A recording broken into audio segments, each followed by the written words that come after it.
প্রথমেই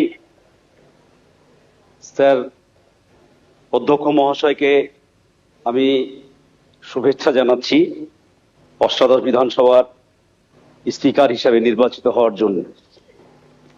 যদিও আজকের অধিবেশনটাই হচ্ছে যে আমাদের মাননীয় অধ্যক্ষকে নির্বাচনের জন্য, আমি যতদূর যদি ভুল না করি, তাহলে এখানে মূলত সেই প্রসঙ্গেই আলোচনা হওয়াটা বাঞ্ছনীয় বলে আমার মনে হয়েছে। আজকে নতুন হিসাবে যেটা দেখলাম সেটা আগামী দিনে যাতে এই বিধানসভাতে এই গরিমা যুক্ত বিধানসভা, যে বিধানসভায় আমরা আজকে শপথ নিচ্ছি, এই বিধানসভায় ডক্টর প্রফুল্ল ঘোষ, ডক্টর বিধানচন্দ্র রায়, ব্যারিস্টার সিদ্ধার্থ শঙ্কর রায়, মাননীয় জননেতা জ্যোতি বসু, মুখ্যমন্ত্রী বুদ্ধদেব ভট্টাচার্য, পরবর্তী ক্ষেত্রে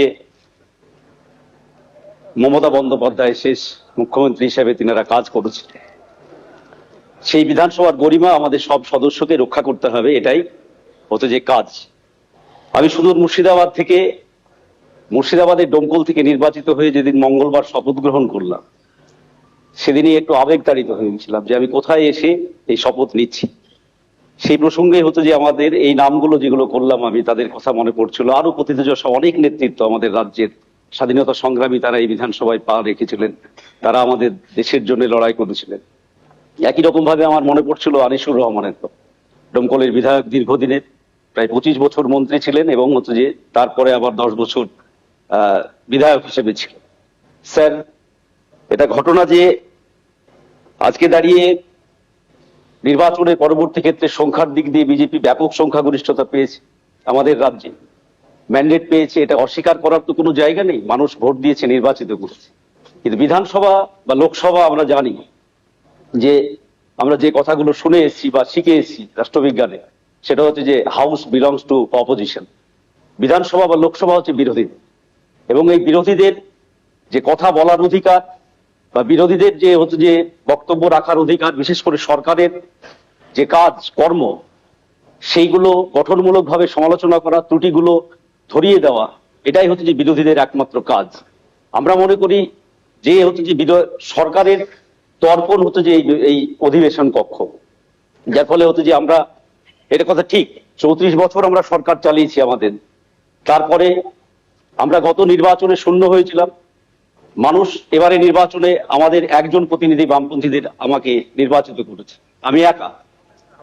কিন্তু আমি মনে করি যে অধ্যক্ষ মহাশয়, আপনি সবসময় যা আমাদের ভারতবর্ষের সংসদীয় রাজনীতির, কখনোই একথা অস্বীকার করা যাবে না, আমি যে দল থেকে বিলংস করছি, ভারতের সংসদীয় রাজনীতিতে সেই দলের আলোচনা ছাড়া সংসদীয় রাজনীতি পরিপুষ্টতা লাভ করবে, এটা আমি অন্তত মনে করি না। আমি তাই গর্বের সঙ্গে বলছি, ভারতবর্ষের সংসদে যদি স্বাধীনতার পর স্পিকার নিয়ে আলোচনা হয়, তাহলে নিশ্চিতভাবে এক বাক্যে সবাই স্বীকার করবেন 2-5 জনের মধ্যে অন্যতম সোমনাথ চট্টোপাধ্যায়, এর নাম সর্বাগ্রে আলোচিত হবে।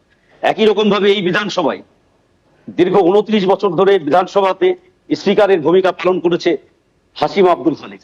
দল মত নির্বিশেষে আমরা যে মতেরই হই না কেন, বিধানসভায় স্পিকার কেমন হবে যদি এটা জিজ্ঞাসা করা যায়, তাহলে নিশ্চিতভাবে সবাই এক বাক্যে স্বীকার করবেন হাসিম আব্দুল হালিমের মতো স্পিকার হওয়া উচিত।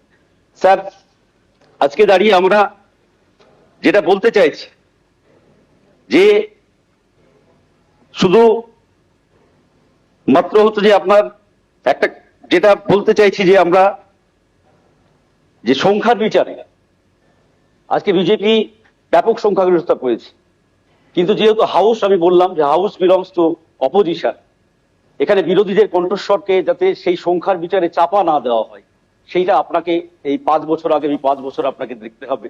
এটা আমার দলের পক্ষ থেকে, আমার পক্ষ থেকে হচ্ছে যে অনুরোধ।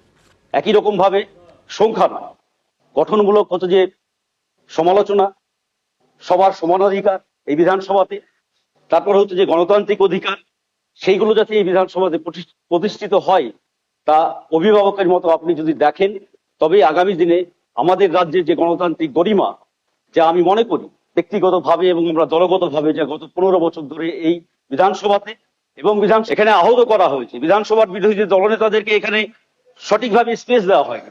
আমি অনুরোধ করব, আপনি নবনির্বাচিত অধ্যক্ষ, নিশ্চিতভাবে আগামী দিনে সেই বিষয়গুলো সঠিকভাবে যাতে দেখবেন, যাতে বিরোধীরা বেশি করে বলতে পারে সরকার পক্ষের যা গঠনমূলক সমালোচনা, কাজের ত্রুটি বিচ্যুতিগুলো আমরা তুলে ধরতে পারি, তবে আমরা বিরোধী হিসাবে সঠিক দায়িত্ব পালন করতে পারবো। মানুষ আমাদেরকে যে রায় দিয়েছে সেই রায়ের প্রতি মর্যাদা রক্ষা করতে পারবো। এই কথা বলে আবারও আপনাকে আন্তরিক শুভেচ্ছা, অভিনন্দন জানিয়ে আমার বক্তব্য শেষ করছি।